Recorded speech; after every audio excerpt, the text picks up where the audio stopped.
Olá, turma de Química Analítica. Tudo bem, pessoal?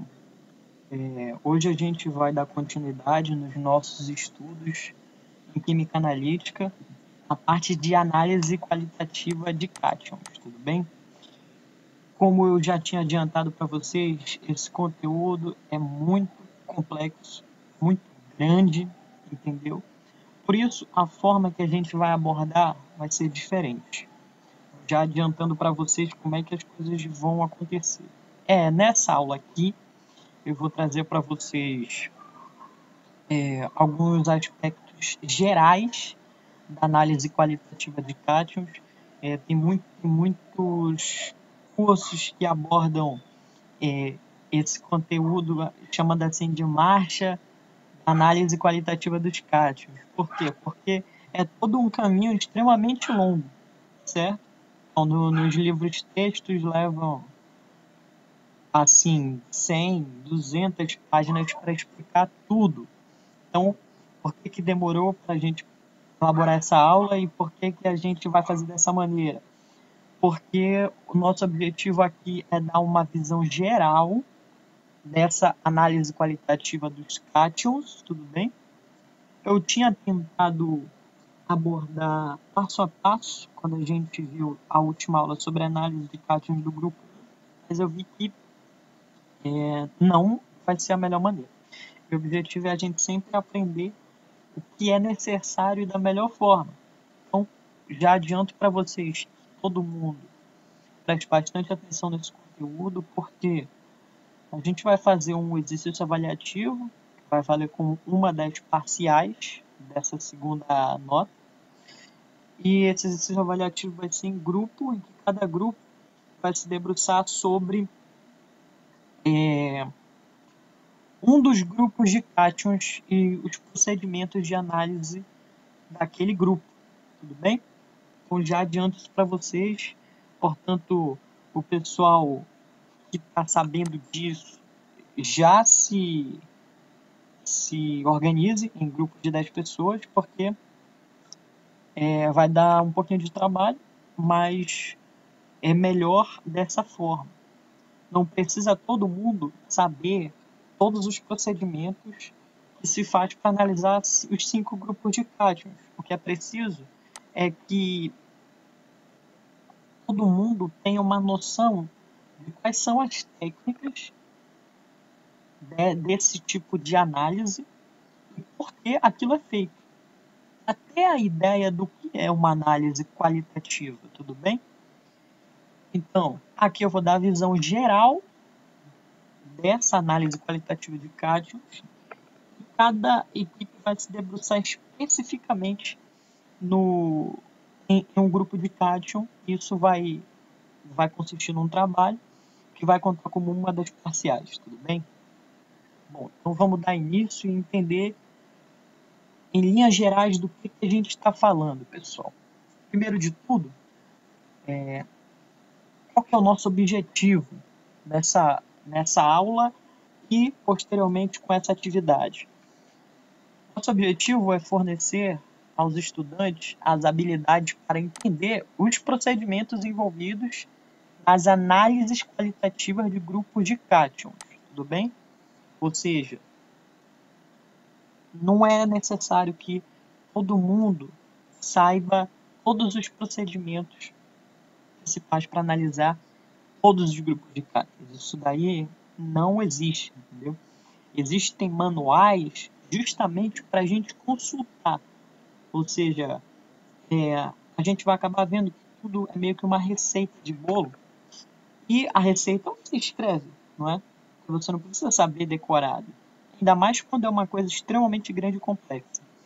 Então, vocês vão ver que existem, entre aspas, receitas para cada grupo de cátions, e é nisso que a gente vai se debruçar, ok? Então, o nosso objetivo é ter habilidade para entender esses procedimentos e entender a lógica deles, tudo bem?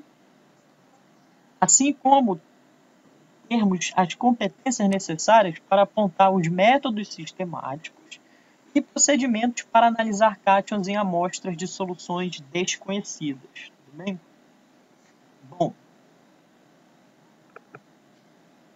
que isso, né? A gente já sabe o que, né? A gente já sabe o para quê, que é o nosso objetivo, né? Mas por quê, melhor dizendo, né? Nosso objetivo, pessoal, tem uma motivação. E qual é ela? A motivação para nós entendermos essa análise qualitativa de cátions, ou seja, análise de uma amostra para indicar quais cátions estão presentes nela,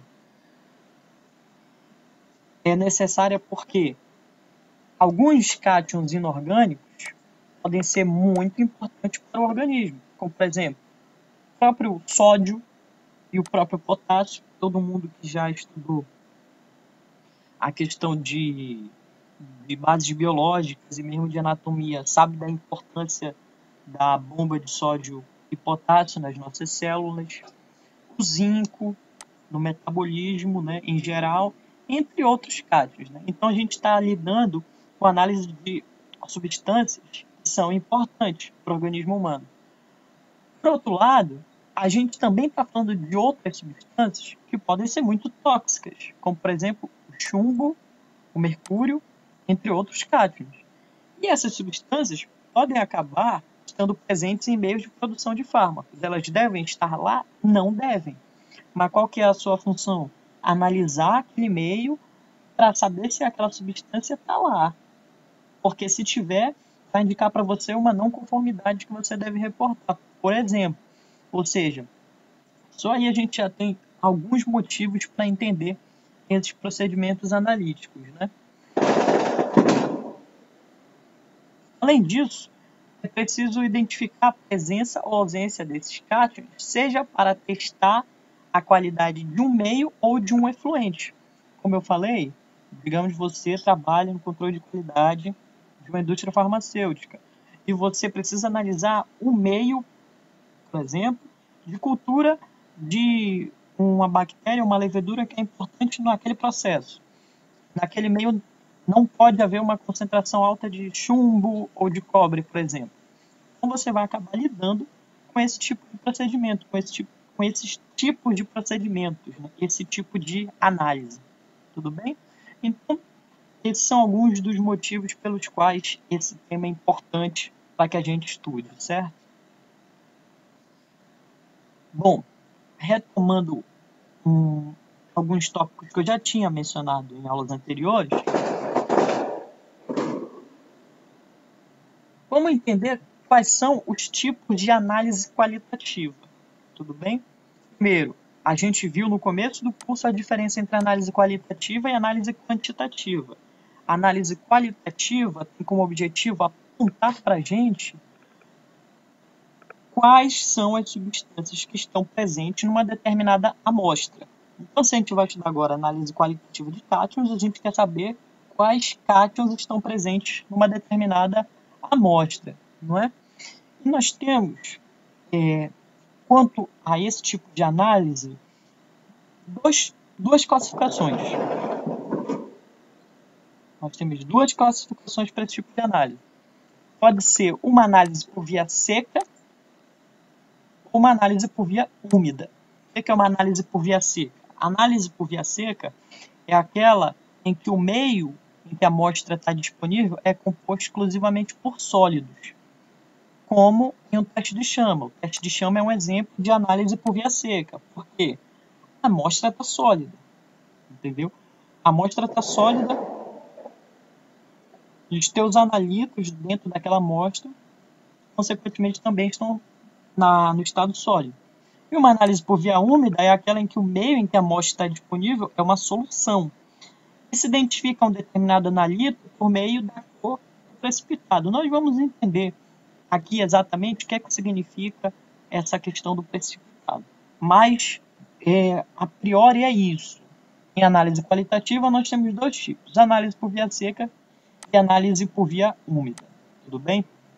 Então, o teste de chama, como eu falei, aqui um exemplo. O teste de chama para o cátion de potássio.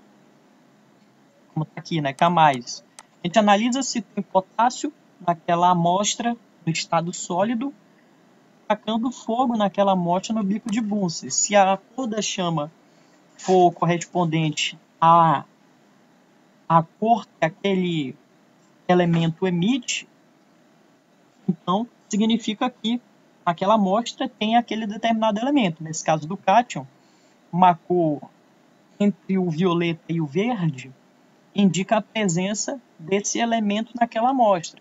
Isso é uma análise por via seca, porque a amostra está sólida.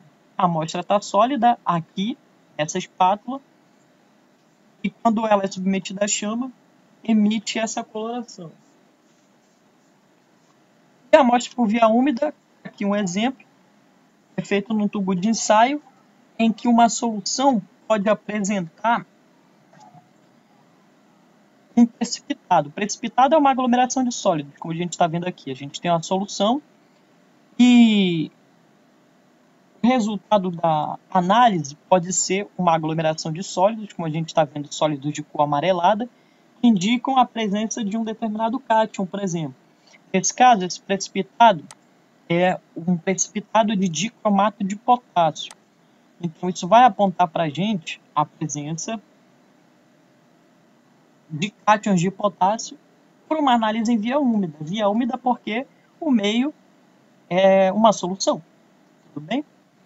Então, são esses tipos de análise qualitativa que nós temos. Análise por via seca e análise por via úmida. Nós vamos ver que na análise dos grupos de cátions, a maioria dos procedimentos são em via úmida. Só no grupo 5 nós temos procedimentos de via seca. E a gente vai entender por quê. Antes, como eu também já tinha adiantado em aula anterior, mas eu vou reforçar esse aspecto, vou fazer uma breve revisão, tá? Sobre essa questão dos cátions, tudo bem? Gente, vamos ter claro que um cátion nada mais é que um íon de carga positiva. O cátion é um íon, isto é, um átomo que tem diferença entre o número de prótons e elétrons, de tal maneira que esse íon tem carga positiva. Vamos entender o que é um íon e por que um íon existe. Então, aqui eu tenho um exemplo de dois átomos elementares. Um átomo elementar é aquele átomo que não tem carga elétrica. Tudo bem? Aqui eu tenho um átomo do elemento sódio que tem 11 elétrons. Se ele tem 11 elétrons, e eu sei que ele tem 11 prótons, tem a mesma quantidade de cargas positivas e negativas, elas se anulam, então não tem carga. Então, o sódio elementar tem 11 elétrons. Aqui eu tenho outro exemplo, um átomo de cloro. Ele tem aqui 17 elétrons. Se eu sei que o cloro tem 17 prótons, então 17 cargas negativas anulam as 17 cargas positivas e o cloro aqui não tem carga. Então, com 17 elétrons, eu tenho um átomo de cloro elementar. Tudo bem? Mas o cloro e o sódio, nessa configuração, eles estão na sua forma mais estável de energia na natureza?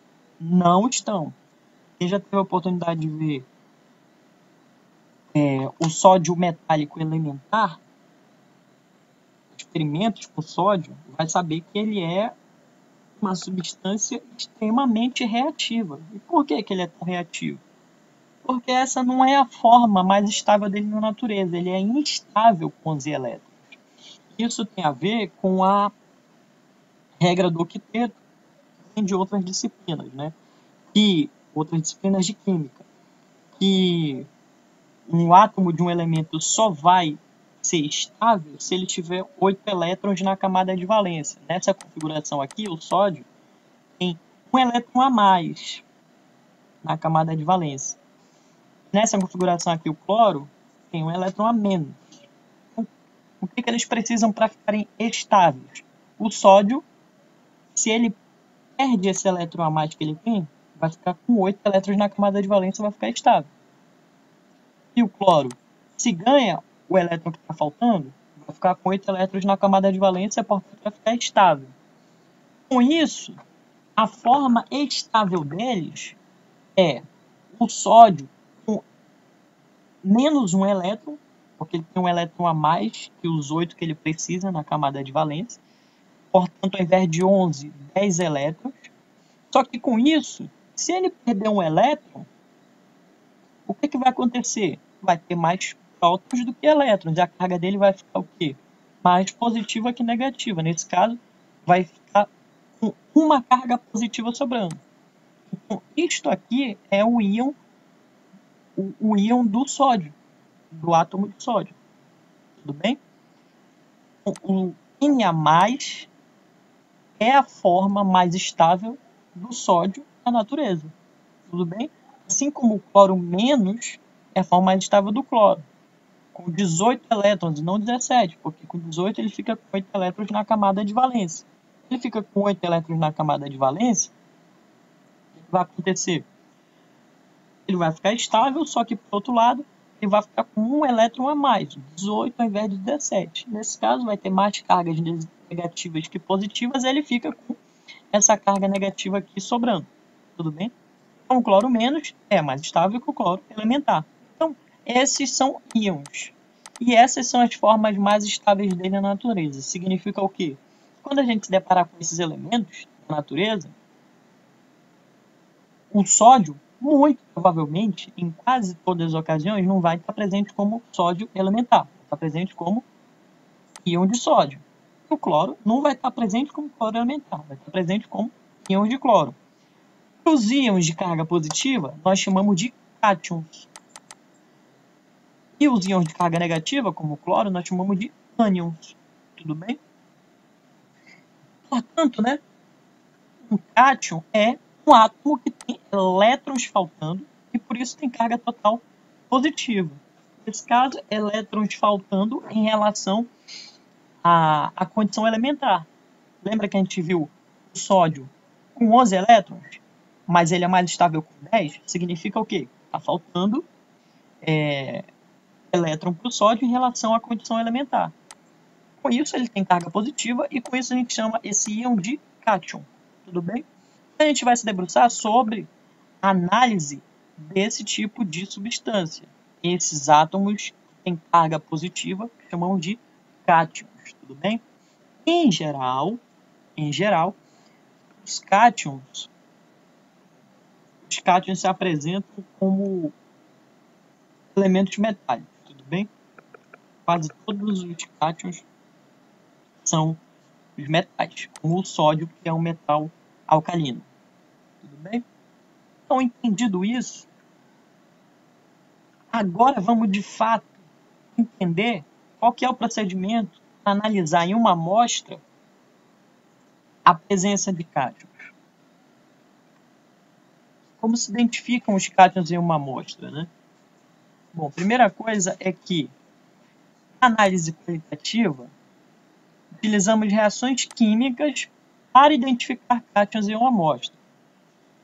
E os produtos dessas reações químicas são sais insolúveis que formam precipitados. Então, lembram que eu falei que a gente ia explicar o que é um precipitado?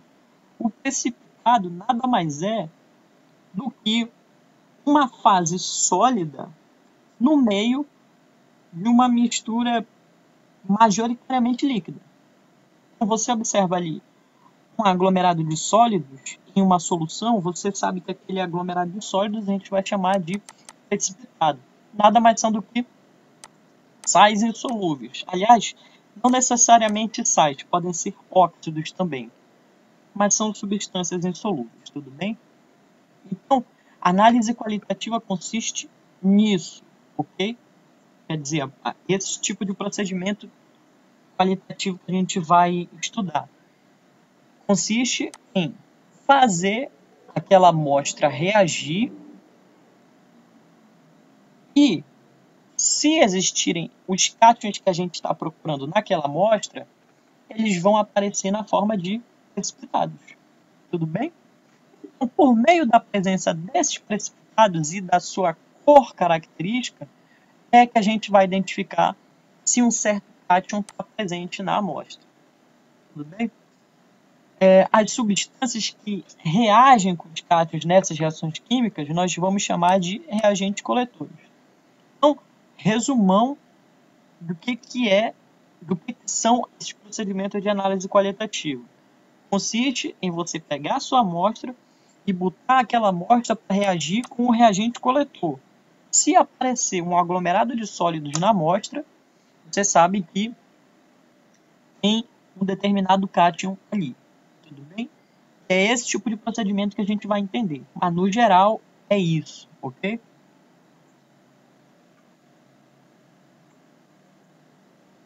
Bom, em relação a esses produtos que nós utilizamos para fazer reagir com as amostras e identificar os cátions que podem existir nela. Esses reagentes coletores, eles tendem a reagir com certos grupos de cátions, com os quais cada reagente coletor tem uma afinidade química para reagir. Então, o que acontece? Vamos supor que você tenha uma amostra que tem uma quantidade enorme, uma variedade enorme de cátions. Cátions de prata, cátions de cobre, cátions de cádmio, ou seja, substâncias totalmente diferentes. O que vai acontecer? O que vai acontecer quando você fizer uma análise sistemática? Você vai perceber que determinado reagente vai fazer esses cátions aparecerem na forma de precipitados em grupos. Então, a gente vai ver que no grupo 1, se você coloca ácido clorídrico na sua amostra, você vai ver que se tiver cátions de prata e cátions de mercúrio, eles vão aparecer. E aí, esses cátions que aparecem na presença de ácido clorídrico, nós vamos agrupar, tudo bem? Então, é nisso que a gente está falando quando a gente fala de grupo de cátions. A gente está falando de grupos de íons que vão aparecer na sua análise quando você utiliza um determinado reagente coletor. Nesse caso, qual reagente coletor que eu falei? O ácido clorídrico.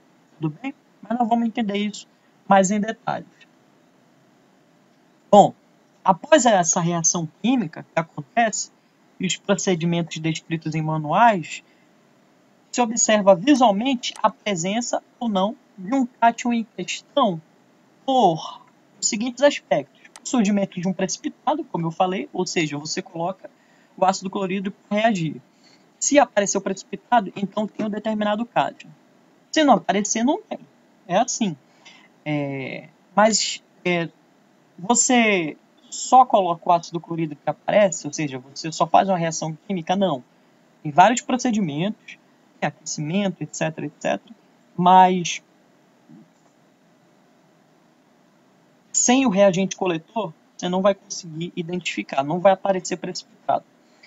Então, nós conseguimos observar se um cátion está presente, quando nós botamos o reagente coletor para reagir na amostra, e aparece um precipitado, e aparece esse precipitado com uma coloração bem definida.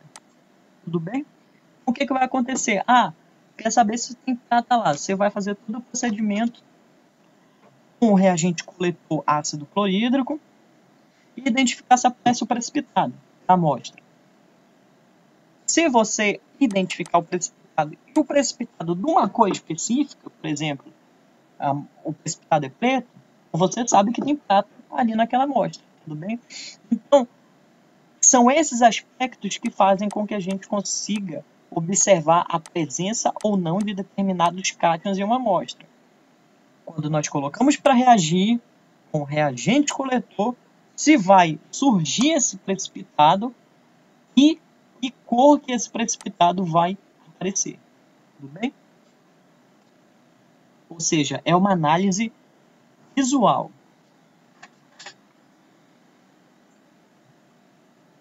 Bom, só recapitulando e fechando a questão para quem ainda tem dúvida, o precipitado nada mais é que uma aglomeração de sólidos que fica em suspensão na solução. Geralmente, nós representamos um precipitado com esse símbolo, uma seta para baixo. Por que uma seta para baixo? Porque se você tem um aglomerado de sólidos no meio de uma fase líquida, qual é a tendência que vai acontecer? A tendência é de os sólidos descerem para o fundo do recipiente. Então, por isso que a gente usa essa seta para baixo para identificar que aquela substância em questão é um precipitado. Tudo bem? Então, como eu falei, Análise qualitativa nada mais é do que um procedimento visual, né? Você vai botar para reagir com o reagente coletor e se aparecer o precipitado com uma determinada cor, você vai saber que um certo cátion está ali. Então, exemplos que a gente tem, ó. Esses aqui são exemplos de precipitados que aparecem para determinados cátions nessa análise sistemática. Então, se você quer saber se vai aparecer, se tem na sua amostra cátions de prata, prata 2+, o que você vai fazer? Você vai botar para reagir com o reagente coletor, com todo o procedimento, e aí você olha, pô, aparece aqui, ó, na minha solução, um aglomerado de sólidos que fica suspenso aqui. Então você sabe que isso aqui é o precipitado decorrente da presença de cátions de prata naquela solução.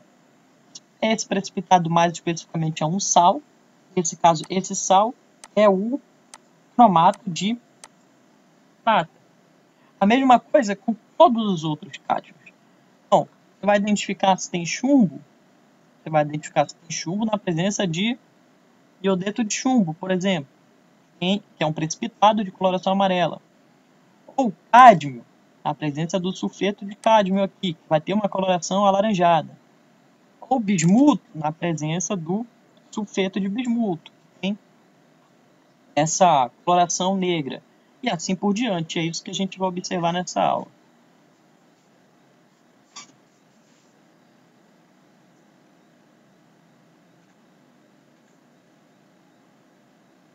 Então, pessoal, como eu falei, não basta só você botar o reagente coletor para reagir naquele meio. Você vai precisar lançar mão de outros procedimentos e, dependendo do grupo de cátions, você vai lançar mão de muitos procedimentos. Tudo bem? Mas, no geral, o principal procedimento que você utiliza nas análises qualitativas, além, claro, da reação com reagente coletor, é a centrifugação. Tudo bem? Então, como eu falei, você vai fazer uma análise visual. Só que essa análise é feita com volumes muito pequenos. Vocês viram agora no último slide o tamanho dos tubos de ensaio. São coisas bem pequenininhas. Então, o que acontece? Você vai precisar, muitas vezes, enxergar a presença desse precipitado tendo que separar uma fase sólida, que é esse precipitado, da fase líquida, que é a restante da solução. E qual que é um dos métodos de separação sólido e líquido que nós observamos nas aulas anteriores sobre métodos de separação? É a centrifugação. Lembrando que a centrifugação ela é feita nesse equipamento aqui, que é a centrífuga, e consiste no quê, né? Consiste na separação do sólido da mistura, nesse caso o sólido é o precipitado, pela ação da força centrífuga. Então, o que acontece? Nesse equipamento aqui, você vai colocar o tubo de ensaio, que contém a sua amostra aqui dentro. Você botou o reagente coletor para reagir, mas precisa enxergar mesmo se o precipitado apareceu. O que você faz? Você coloca o tubo de ensaio aqui na centrífuga, e aí você vai ligar a centrífuga vai girar, né, a altas rotações, 2.500, 3.000, 4.000 rotações por minuto. E por causa desse giro, a gente sabe da física que as partículas mais pesadas, nesse caso o sólido, vai tender a escapar na direção radial, ou seja, à medida que vai girando, os sólidos vão tendendo a ir para as paredes, né, dessa circunferência aqui, dessa circunferência formada pelo movimento do giro, né? Com isso, se o tubo está girando aqui, o que vai acontecer? O sólido vai tender a se aglomerar na extremidade do tubo. E qual a extremidade é essa? O fundo do tubo. Então, se você não conseguiu enxergar a presença do precipitado assim que você botou o reagente coletor, se aquele cátion está lá, ele vai aparecer na forma de precipitado após a centrifugação. Porque aí, depois de centrifugado, você vai ter certeza que, se tem sólido, o sólido vai ficar no fundo do tubo. O que acontece? Acontece isso aqui. Inicialmente, você pode ter ou uma solução ou uma suspensão. A solução é uma mistura majoritariamente na fase líquida que é homogênea. Isso a gente viu. Uma suspensão também é uma mistura, majoritariamente na fase líquida, mas que apresenta algumas partículas sólidas suspensas. Por isso o nome é suspensão. Então, depois que você coloca o seu tubo de ensaio com a amostra na centrífuga, se você tiver uma suspensão, ou seja, em sólidos naquela amostra, como eu falei, devido àquele movimento de giro, o que vai acontecer? As partículas sólidas tendem a se aglomerar no fundo do tubo de ensaio. Se aglomerando no fundo do tubo de ensaio, a gente vai ter a presença de duas fases bem definidas quando você retira o tubo de ensaio da centrífuga, que são a fase líquida, que chamamos de sobrenadante, e a fase sólida, que a gente chama de precipitado. A fase líquida fica na parte de cima, e por isso que a gente chama de sobrenadante. Né? Sobre significa em cima, né? Sobrenadante. Mas nós também costumamos chamar essa fase líquida de centrifugado, tudo bem? Então, da fase líquida nós chamamos de sobrenadante ou centrifugado. E na parte de baixo nós temos a fase sólida, que nós chamamos de precipitado, tudo bem? Ou seja, qual for o grupo de cátions que vocês forem estudar, vocês vão ter certeza de uma coisa. Com certeza absoluta vai ter reagente coletor, que é quem vai fazer aparecer determinados grupos de cátions na forma de precipitados, ok? E com certeza vocês vão precisar de procedimento de centrifugação, tá bom? Então, basicamente, esses são os dois principais procedimentos que mais aparecem na análise qualitativa de cátions. Reação química com reagente coletor e centrifugação. Tudo bem? Bom, como eu já falei, grupo de cátions. Vamos agora ver exatamente quais são esses grupos, para ficar mais claro de quem a gente está falando. Então, nós temos 5 grupos de cátions, certo? Divididos por reagente coletor. De tal maneira que aqui não aparece reagente coletor no grupo 5, o grupo 5 é o que sobra depois de tudo que você fez os procedimentos para o grupo 1, 2, 3 e 4 em sequência. Tá bom? Vai ficar mais claro isso no fluxograma que a gente vai ver no próximo slide. Mas os grupos de cátions são: o grupo 1 é aquele grupo dos cátions que tem maior afinidade para reagir com esse cara aqui, ó, o ácido clorídrico. Que cátions são esses? Prata 1, né? Chumbo e o mercúrio 2, 2+. Tudo bem? O que significa? Quando você faz o procedimento grupo 1 com o reagente coletor ácido clorídrico, esses caras aqui podem aparecer na sua amostra. Prata, chumbo, mercúrio 2, 2+. Ok? Beleza, você fez o procedimento com o grupo 1, você dá continuidade com os procedimentos para o grupo 2.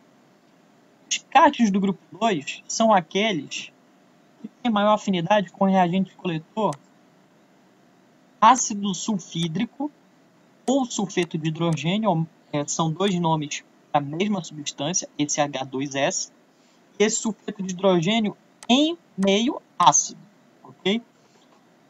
Então, os cátions que vão aparecer quando você utiliza esse reagente coletor são, se tiverem presente na amostra, claro, o mercúrio+, o cobre 2+, o cádmio 2+, o chumbo 2+, o bismuto 3+, o arsênio 5+, o antimônio 5+, e o estânio 4+. Tudo bem? Ou seja, como dá para ver, é um grupo grande, o que significa que, claro, o grupo 2, os procedimentos para análise de cátions do grupo 2 são muitos.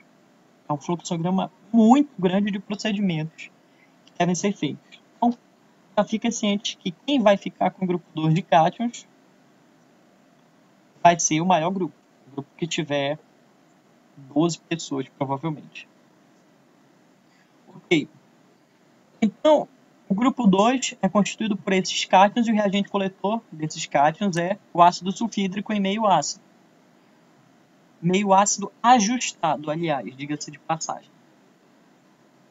O grupo 3 de cátions é composto pelos cátions cromo 3+, alumínio 3+, zinco 2+, ferro 2+, manganês 2+, cobalto 2+, e níquel 2+. Então, esses cátions podem aparecer, se eles estiverem presentes, quando a gente colocar qual reagente coletor.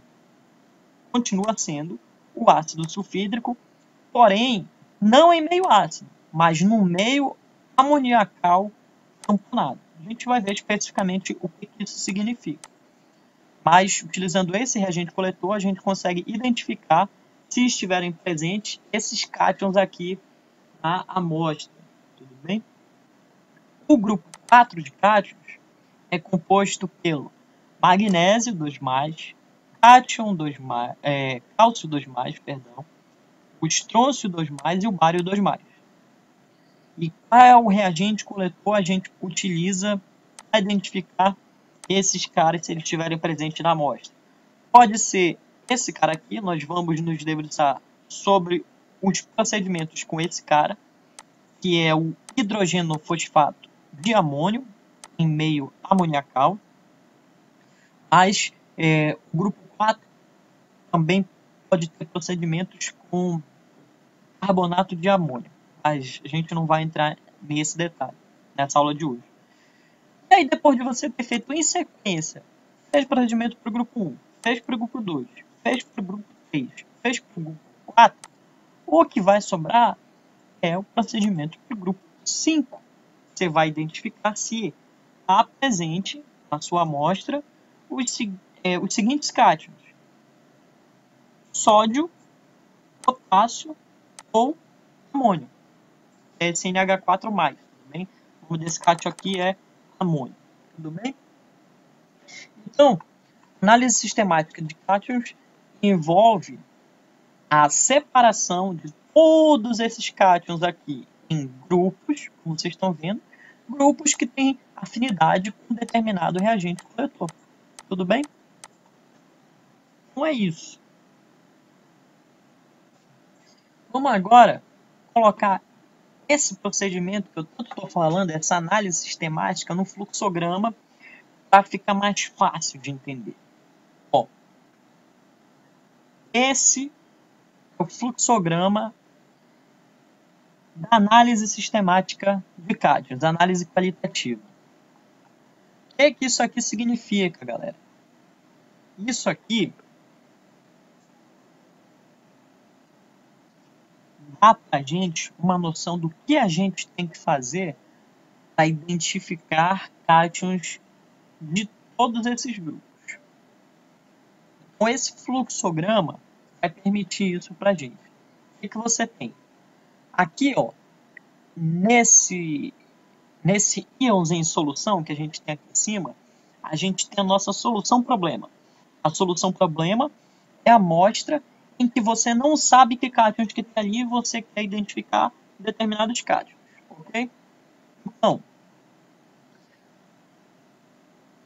a partir da solução problema, você utiliza qual reagente coletor do grupo 1? A gente viu agora há pouco, é o ácido clorídrico. Então, você colocou ácido clorídrico nessa concentração, 3 mol por litro. Depois disso, você vai fazer o quê? Centrifugar. Esse nozinho aqui, que eu estou apontando com laser, É um procedimento de centrifugação. Você colocou reagente coletor, você centrifugou, e aí você vai fazer o quê? Bom, com o precipitado, lembra, ó, seta para baixo é precipitado. Com o precipitado da centrifugação, você vai fazer todo o procedimento para identificar se existem os cátions do grupo 1. Ok? Só que a centrifugação você tem o precipitado e tem o centrifugado. Com o centrifugado, você vai fazer os procedimentos de todos os outros grupos. Estou falando que você vai fazer todos os outros, mas o centrifugado serve para analisar todos os outros. Isso que eu quis dizer. Ok? Então, aí você vai ter o centrifugado. O centrifugado é a nova solução problema. O que você faz? Você coloca, como eu acabei de falar, ácido sulfídrico em meio ácido ajustado. Okay?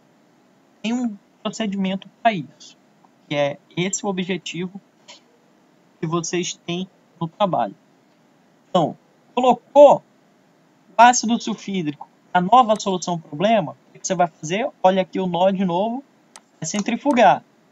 Aí quando você centrifuga, você vai ter o precipitado, seta para baixo, e o centrifugado.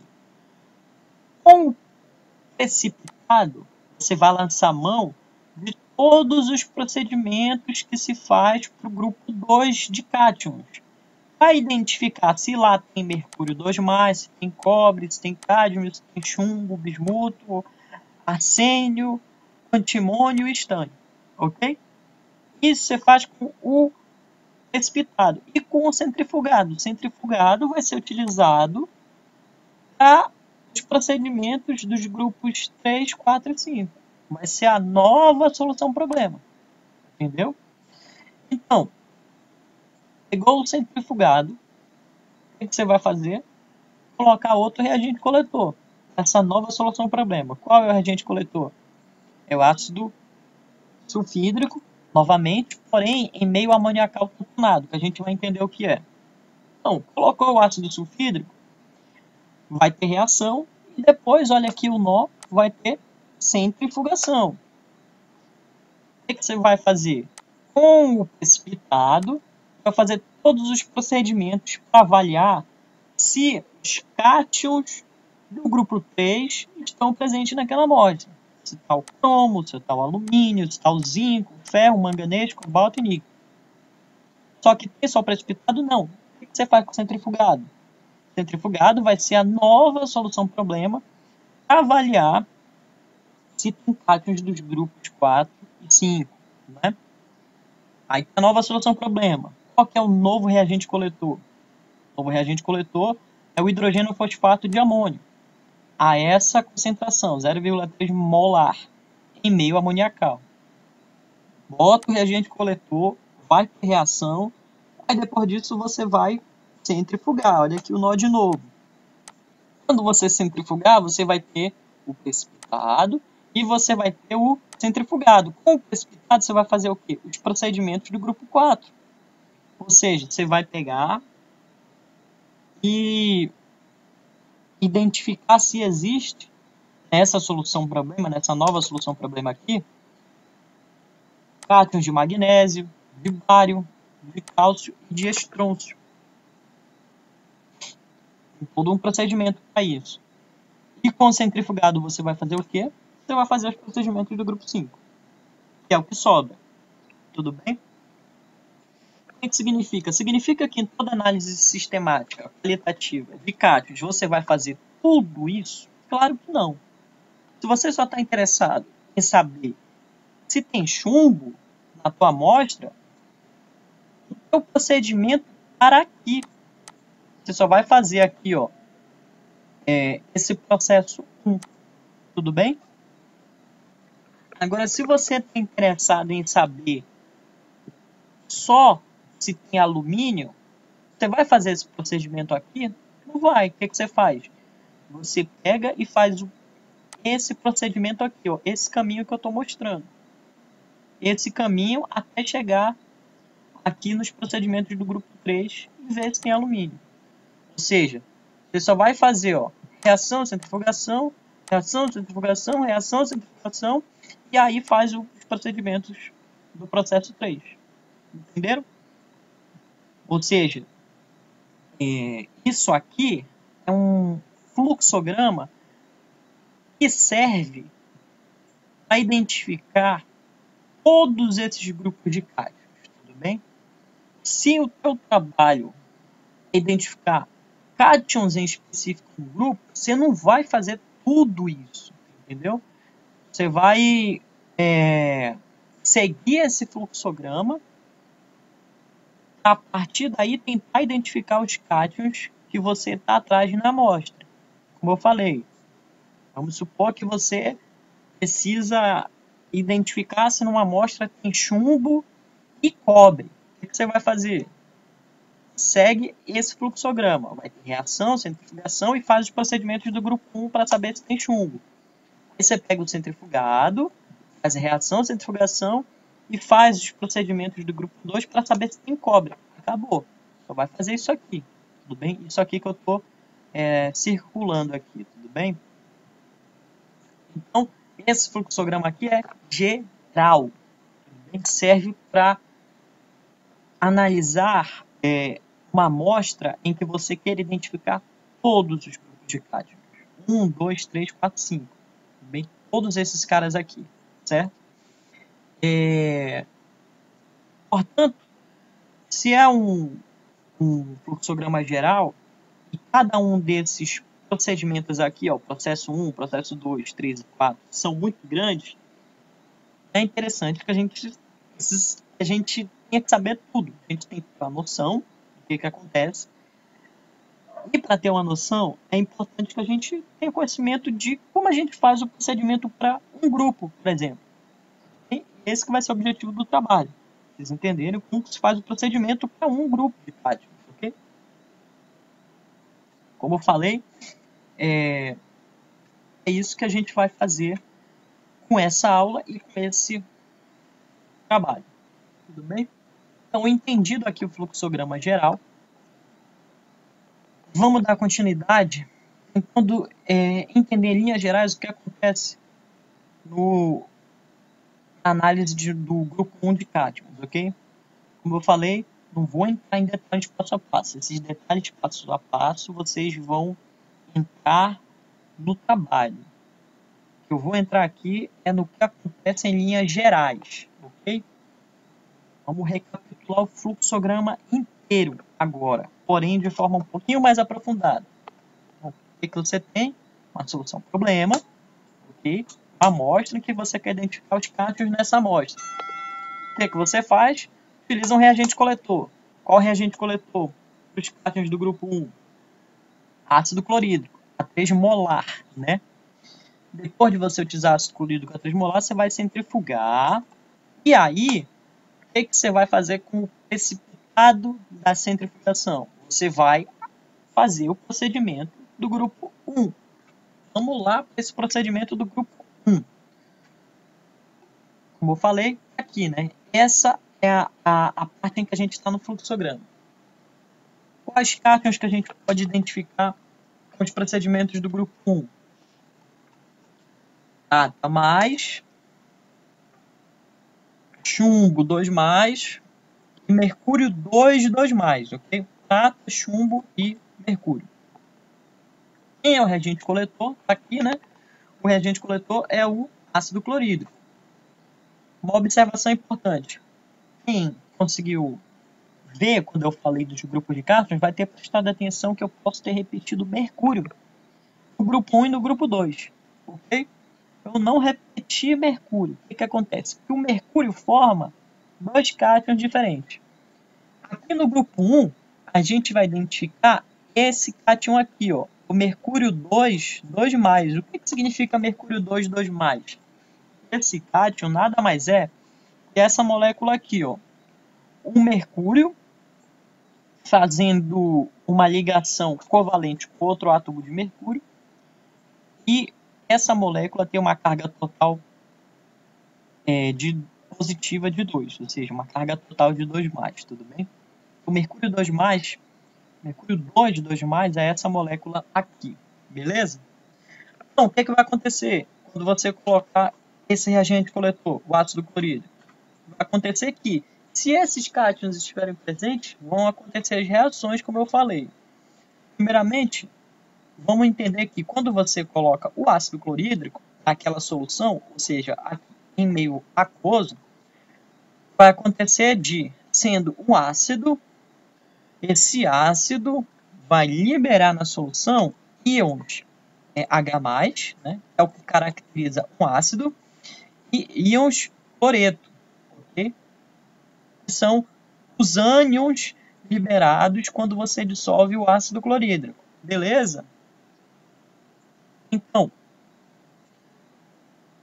uma vez que você colocou ácido clorídrico no meio, aquele meio vai estar cheio de íons cloreto. O que vai acontecer? Quais são as principais reações que podem acontecer que vão levar à precipitação de sólidos que contenham os cátions e vão denunciar que os cátions estão naquela amostra? São essas aqui, ó. Se tiver chumbo 2+ na tua amostra, quando esses cátions de chumbo estiverem na presença de ânions cloreto, eles vão tender a se juntar, formando cloreto de chumbo. E o cloreto de chumbo vai precipitar. Ok? Por isso essa setinha aqui para baixo. Se tiver prata na tua amostra, então os cátions de prata vão se juntar com esses íons cloreto que vieram do ácido clorídrico e vão tender a se juntar formando esse sal, o cloreto de prata, que vai tender a precipitar. E se você tiver mercúrio 2+, mercúrio 2 na tua amostra, então, esses cátions de mercúrio 2 vão tender a se juntar com os íons cloreto e formar o cloreto de mercúrio, que vai tender a precipitar. Por que eles vão tender a precipitar? Eles vão tender a precipitar porque esses caras aqui, nas condições do procedimento, são pouco solúveis, entendeu? Então, o cloreto de chumbo é pouco solúvel. O cloreto de prata é pouco solúvel nessas condições. O cloreto de mercúrio é pouco solúvel. Se ele é pouco solúvel, o que vai acontecer? Ele não vai ficar homogêneo naquela mistura líquida. Ele vai se aglomerar na forma de sólidos, porque ele não vai dissolver, entendeu? Então, se ele não vai dissolver, ele vai ficar aglomerado, e aí esses sais vão estar em suspensão, entendeu? E aí, esses sais em suspensão, nós chamamos de precipitado, vão denunciar a presença de chumbo 2+, mercúrio, ou mercúrio 2 e prata mais. Beleza? Então, é isso que acontece no procedimento do grupo 1. Claro que o procedimento é muito maior. Quem viu a última aula entendeu que tem várias e várias etapas até chegarmos à conclusão de se existem esses determinados cátions na amostra. Mas, no geral, é isso que acontece. Beleza? Então, isso que você fez aqui, né, com o precipitado depois de centrifugar, após você ter colocado o reagente coletor ácido clorídrico. Beleza? Agora vamos olhar o que acontece no grupo 2, que é o que você faz com o centrifugado, beleza? Você pega o centrifugado do procedimento do grupo 1, beleza? Depois que você pegar esse centrifugado, o que você vai fazer? Você vai fazer os procedimentos do grupo 2. E utiliza qual reagente coletor? O ácido sulfídrico em meio ácido ajustado. Bom, a gente tem como objetivo identificar quais cátions no grupo 2. Os cátions Hg+, desculpa, é o Hg2+ aqui, tá? Então, o Hg2+, que é o mercúrio 2, na verdade, o cobre 2+, o cádmio 2+, o chumbo 2+, o bismuto 3+, o arsênio 5+, o antimônio 5+, e o estânio 4, ok? Estânio 4 por quê? Porque a carga é 4+, ok? Como eu falei, o reagente coletor vai ser ácido sulfídrico em meio ácido ajustado, né? Esse ácido sulfídrico a gente chama também de sulfeto de hidrogênio. Então, você colocou sulfeto de hidrogênio, ácido sulfídrico, nome que você queira chamar, no meio dessa nova amostra que consiste no centrifugado do procedimento do grupo 1. Beleza? O que vai acontecer quando você colocar o ácido sulfídrico? Primeira coisa, apesar do reagente coletor ser o ácido sulfídrico, nós não vamos colocar ácido sulfídrico no meio. Por quê? Porque o ácido sulfídrico, na verdade, ele aparece na forma de um gás na temperatura ambiente. Não tem como você colocar o gás em uma mistura líquida, é verdade? Então, o ácido sulfídrico vai ser colocado de forma indireta no grupo 2, ok? Então, o que vai acontecer, pessoal? Na verdade, a substância que a gente vai utilizar para fazer a reação, para colocar o ácido sulfídrico no meio, vai ser a tioacetamida, ok? A tioacetamida é a substância que tem essa fórmula molecular, essa fórmula química, CH3CSNH2, ok? C carbono, né, H hidrogênio, S enxofre, N nitrogênio, H2. Beleza? O que vai acontecer com a tioacetamida? Essa sim, a substância que está na fase líquida. O que vai acontecer quando você colocar na sua amostra? A tioacetamida, em meio aquoso, vai reagir com a água de tal maneira que vai formar esses íons acetato, vai formar íons amônio e vai formar quem, ó? O ácido sulfídrico. Então, o ácido sulfídrico vai ser colocado na amostra indiretamente ao você colocar a tioacetamida, ok? Aí, claro, o ácido sulfídrico, estando naquele meio, se ele está imerso na mistura líquida, ele já não é mais um gás, como ele se apresenta no estado ambiente. Se apresenta como líquido. Ele vai se dissolver, aquele líquido, na forma de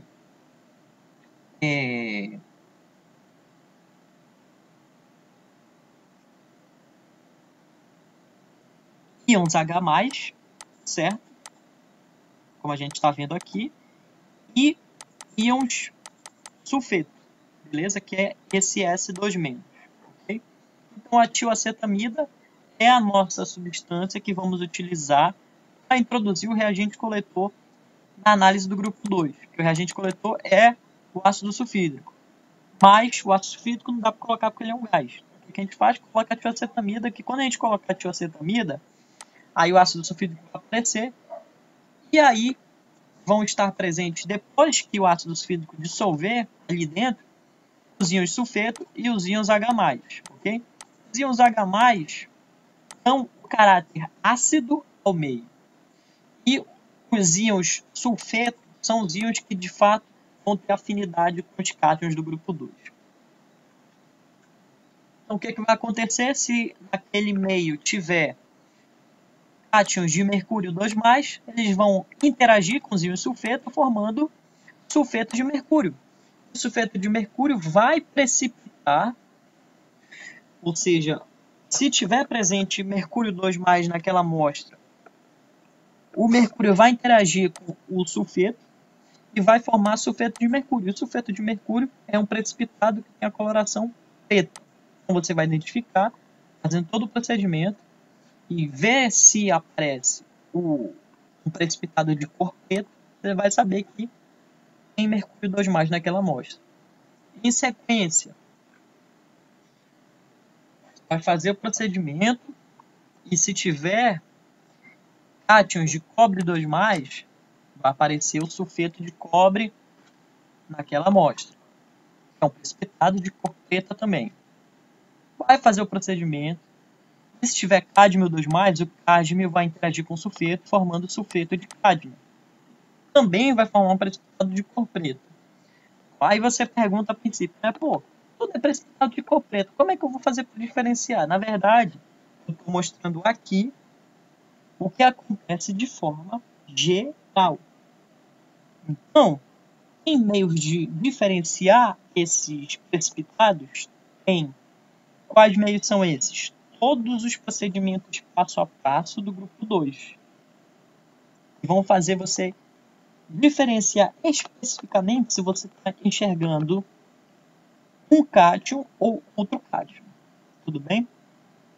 Então é justamente por isso o objetivo do trabalho que vocês vão desenvolver. É justamente para entender esse procedimento de identificação cátion por cátion, para ter a noção do que é análise sistemática. Então, dito isso, sulfeto de cádmio, precipitado de cor preta também. Se tiver bismuto na tua amostra, ele vai interagir com o zinco sulfeto formando sulfeto de bismuto, que é um precipitado de cor marrom. Se tiver chumbo 2+ na amostra, ele vai aparecer a forma de sulfeto de chumbo, que também é um precipitado de cor preta. Além desses,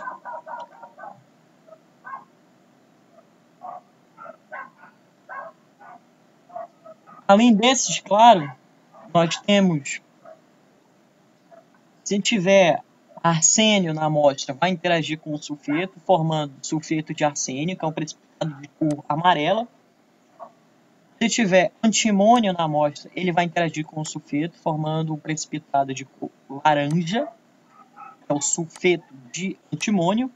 E se tiver estânio 4 na amostra, vai interagir com os íons sulfeto, formando sulfeto de estânio, que é um precipitado de cor amarela. Ou seja, você vai identificar os caras no tubo de ensaio, cada um com a coloração específica.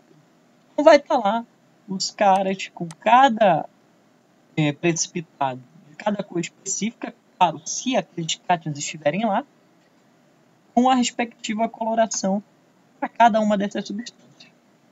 Tudo bem? Mas, como eu falei, depois de você colocar o reagente coletor em cada amostra, você centrifuga, né? Você faz uma coisa com precipitado, outra coisa com centrifugado. O que você faz com centrifugado? Depois de colocar a tiocetamida, que vai liberar o ácido sulfídrico no grupo 2, você vai fazer os procedimentos com o centrifugado daquela parte, né? Para saber se os cátions do grupo 3 estão ali, ó. Então a gente vai olhar agora para esse lado aqui, ok? Quais são os cátions do grupo 3 que você quer identificar com esses procedimentos?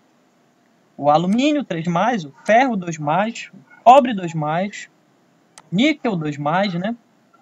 O cromo 3+, o zinco 2+, ou o manganês 2+, beleza? O reagente coletor que você vai utilizar é também o ácido sulfídrico, porém em um meio básico, tá? O meio básico, na verdade, é um meio amoniacal tamponado, mas a gente vai entender especificamente o que é isso agora, beleza? Então, com o centrifugado, o procedimento do grupo 2, a gente vai fazer análise para o grupo 3, beleza? Primeira coisa, você vai colocar o reagente coletor. Como que você coloca o reagente coletor? Primeiro de tudo, é formada uma solução tampão. A gente vai ver mais para frente, quando nós formos estudar ácidos e bases, soluções tampão, tem que é uma solução tampão. Então já tem uma coisa para adiantar para vocês. Solução tampão é uma solução em que o pH ele permanece inalterado e é composta por um ácido forte e um sal de uma base fraca. Nesse caso, o ácido forte vai ser o HCl, né?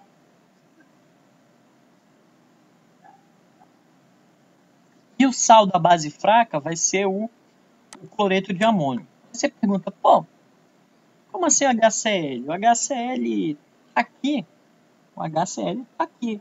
Lembra que o primeiro procedimento foi colocar o HCl para identificar se aparecem os caixas do grupo 1? Então tem HCl no teu meio. O que você vai fazer? Você vai colocar o sal da uma base fraca, nesse caso o cloreto de amônio, e essa mistura vai ser tal que o pH dela não vai mudar. O que significa o pH não mudar? Se você colocar mais ácido na mistura, o pH não vai mudar. Se você colocar mais base, o pH não vai mudar. Então isso é uma solução tampão, beleza? Então significa que a gente vai introduzir na solução o cloreto de amônio. Vamos já explicar especificamente isso. Mas, como eu falei, o reagente coletor continua sendo o ácido sulfídrico. Como que a gente coloca o ácido sulfídrico na amostra? Por meio da tioacetamida, né?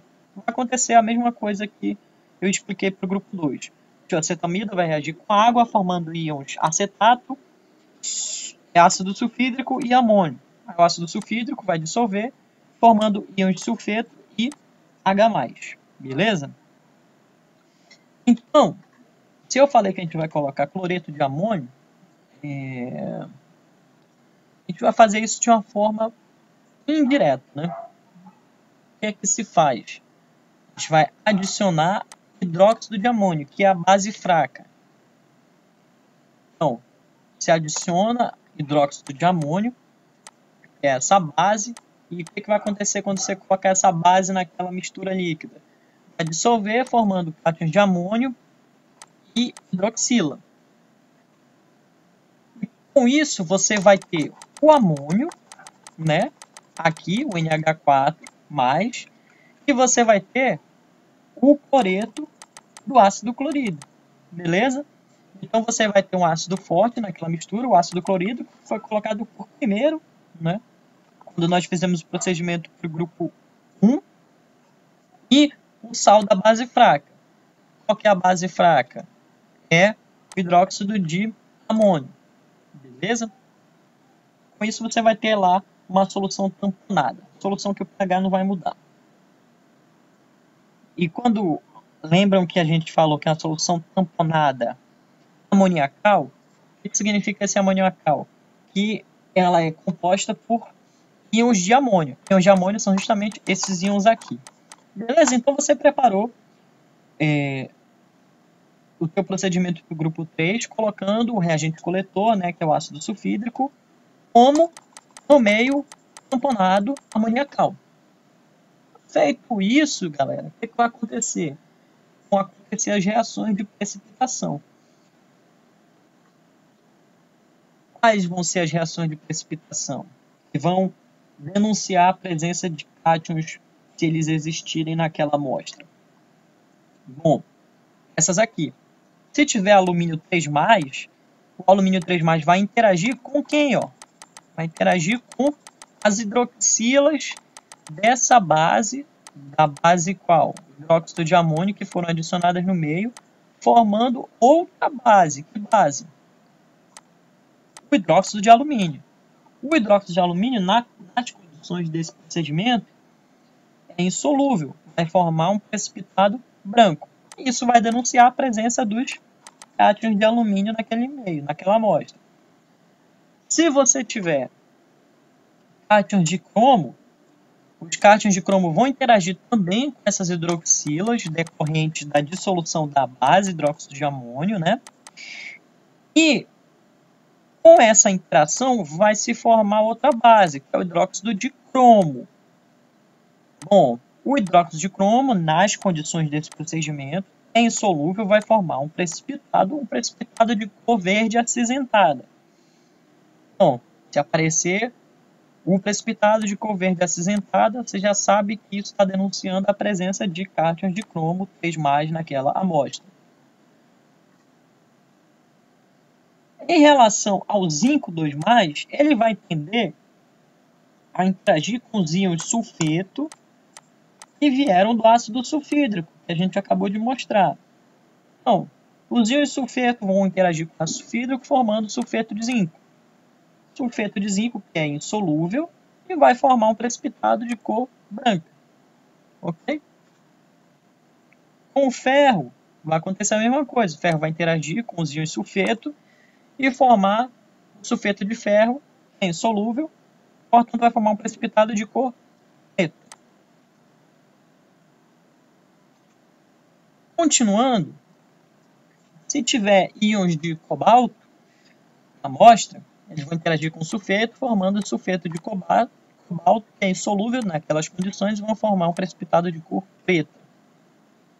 Se tiver íons de níquel, então vão interagir com os íons sulfeto, formando o sulfeto de níquel, que é insolúvel nas condições, e vão formar um precipitado de cor preta. Se tiver manganês, vai interagir com os íons sulfeto, formando o sulfeto de manganês, que é insolúvel nessas condições e, portanto, vai aparecer um precipitado também de cor preta. Então, é assim que a gente vai identificar, por meio do aparecimento do precipitado e da coloração, claro, de acordo com todo o procedimento do grupo 3, se os cátions desse grupo estão presentes ou não na amostra. Beleza? Aí, novamente, seguindo a marcha da análise sistemática qualitativa dos cátions. O que você vai fazer agora com o centrifugado do procedimento do grupo 3? Ó? O que a gente fez? Ó? Vamos voltar aqui. Ó. A analisar os cátions do grupo 3, a gente colocou ácido sulfídrico e meio amoniacal tamponado e depois centrifugou.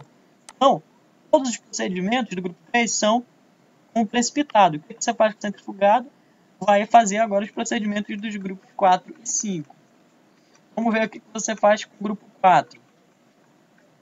Com o grupo 4, você vai fazer o quê? Colocar o reagente coletor, hidrogeno fosfato de amônio, a 0,3 molar em meio amoniacal. E depois centrifugar de novo. Quais são os cátions que você vai poder identificar com esse procedimento?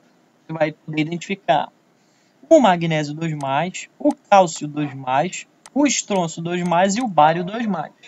Claro, se eles estiverem presentes na amostra. O reagente coletor, como eu falei, como eu já adiantei anteriormente, pode ser o hidrogeno fosfato de amônio, que é o que a gente vai mostrar aqui, mas também tem procedimentos com o carbonato de amônio, beleza? A gente vai se concentrar nos procedimentos com hidrogeno fosfato de amônio. Então, o que se faz? Coloca esse reagente coletor no meio da amostra. Então, antes de tudo, como eu falei, um dos cátions identificados é o magnésio, né? Para o magnésio se utiliza, digamos assim, pode-se utilizar um reagente coletor diferente antes de fazer todo o procedimento. Nesse caso, esse reagente chama magneson 2, justamente por isso, porque ele denuncia a presença de magnésio na amostra.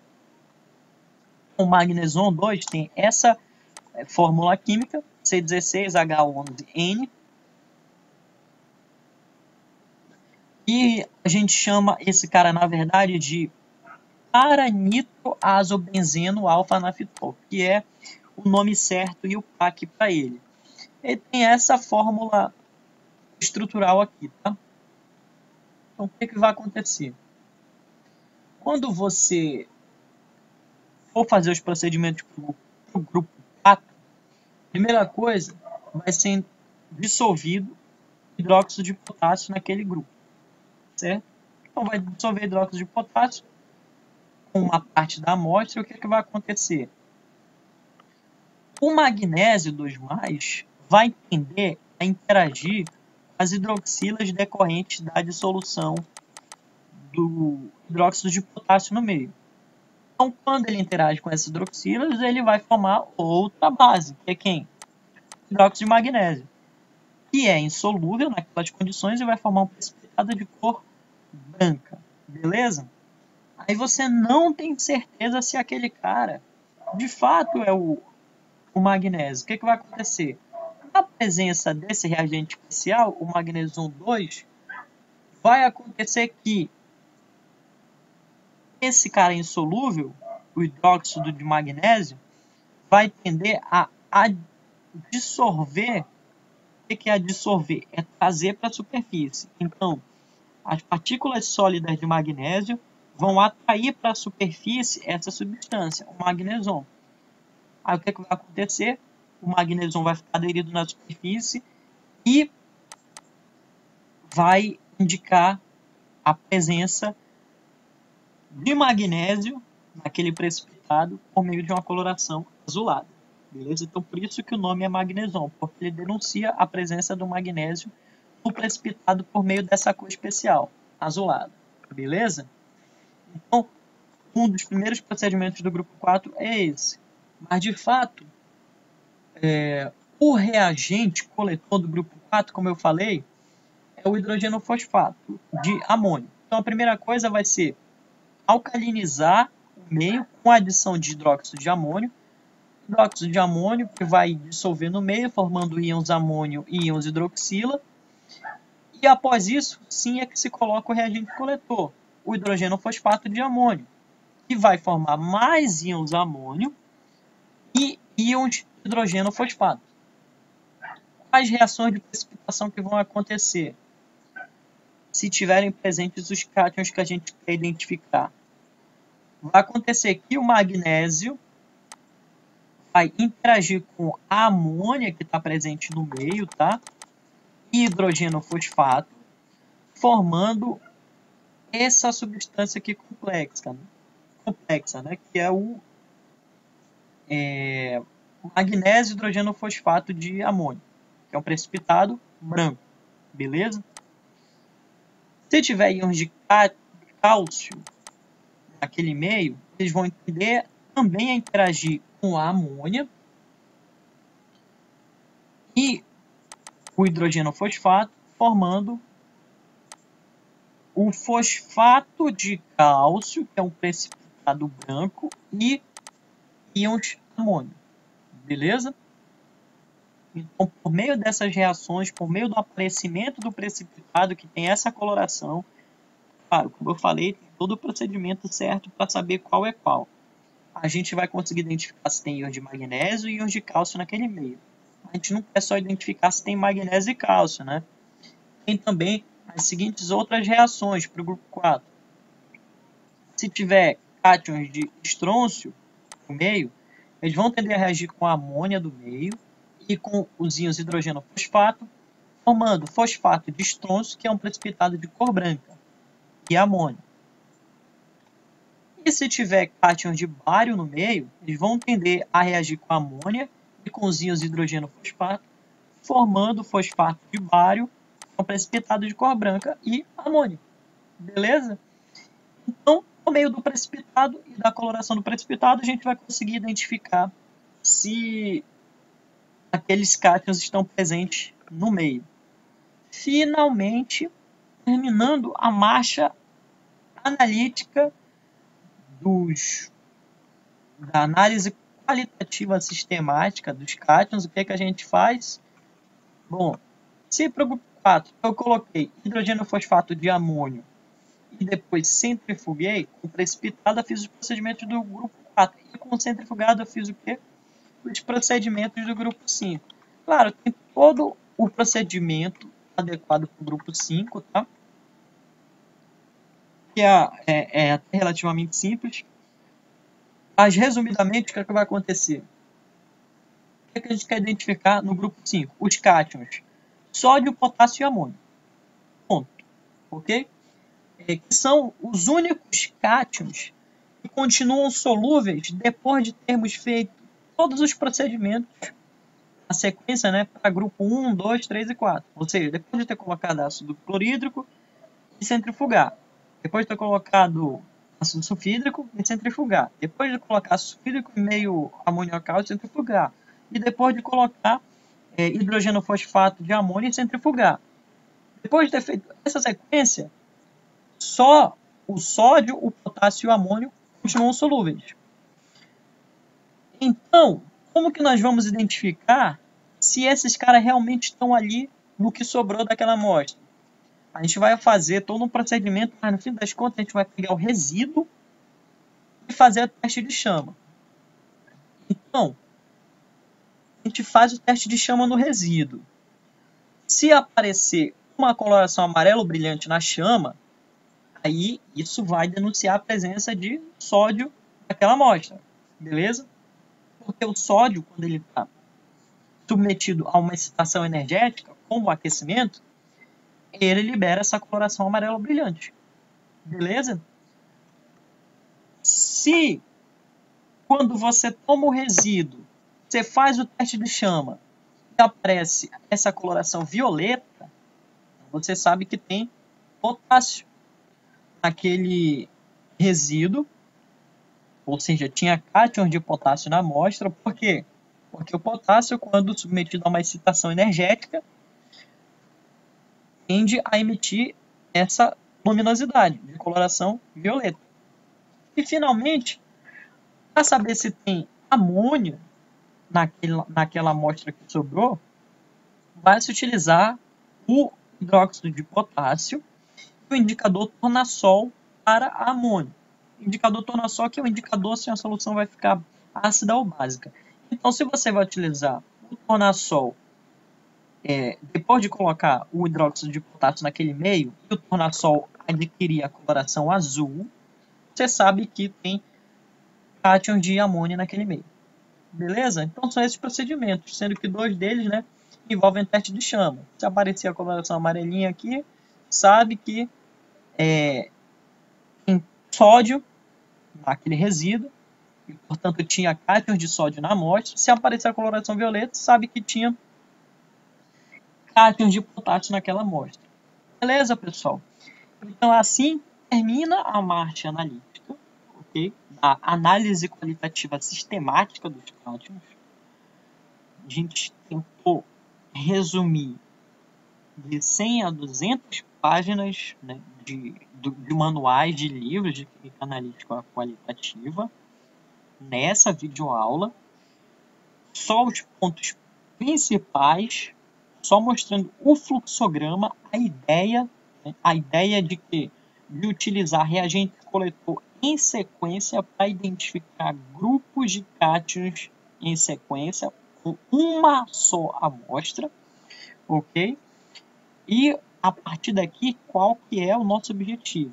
Entender essa aula, porque o que nós vamos fazer? Como eu já adiantei no começo da aula, vão ser feitos trabalhos em equipes de 10 pessoas, ok? Em que as equipes vão ter que explicar o procedimento de análise qualitativa de um determinado grupo. Uma equipe vai ficar a cargo de explicar os procedimentos do grupo 1. Outra equipe vai ficar a cargo de explicar os procedimentos do grupo 2.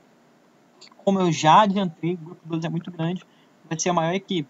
Outra equipe vai ficar com o grupo 3, a outra com 4 e outra com 5. Ok? Vocês vão se organizar sobre isso pelo WhatsApp, por e-mail, ok? Não vão se aglomerar na casa de vocês para fazerem isso. Por favor, vocês dividam as tarefas online e façam online, ok? Então é isso. Eu vou dar mais detalhes sobre esse trabalho por e-mail e por WhatsApp. E quaisquer dúvidas que tiverem, não sei o que quer dizer explicar o procedimento do grupo 1. Vai lá no vídeo da última videoaula e vê como foi que eu expliquei a análise do grupo 1. Aí, como é que eu faço para o grupo 2? Eu estou perdido. Vai lá e dá uma olhada. Se você quer ter uma noção antes de ir para o livro, porque o livro tem um bocado de coisa, você vem e assiste de novo essa aula para saber o que acontece, por exemplo, até se chegar na análise dos cátions do grupo 3. Entendeu? Você vai fazer do grupo 3, vou ver a videoaula de novo, olhar aqui para o grupo 3, o que se faz até chegar no grupo 3? E o que se faz, o que acontece na análise do grupo 3? Aí você olha o trecho e vê, no grupo 3 acontece isso, então eu já sei mais ou menos o que vai acontecer. Aí sim eu vou e estudo o que acontece no livro para montar o trabalho. Beleza, pessoal? Então é isso, espero que todos tenham um ótimo estudo, tenham todos um bom feriadão, um bom fim de semana. quaisquer outras dúvidas, eu vou estar disponível para ajudá-los. E é isso. Vou passar assim que eu terminar de arrumar o material, as instruções desse trabalho. Vocês vão ter aí 2 semanas para fazer, tudo bem? Então é isso. Muito obrigado a todos que tiveram atenção de assistir até agora. Bom estudo, pessoal.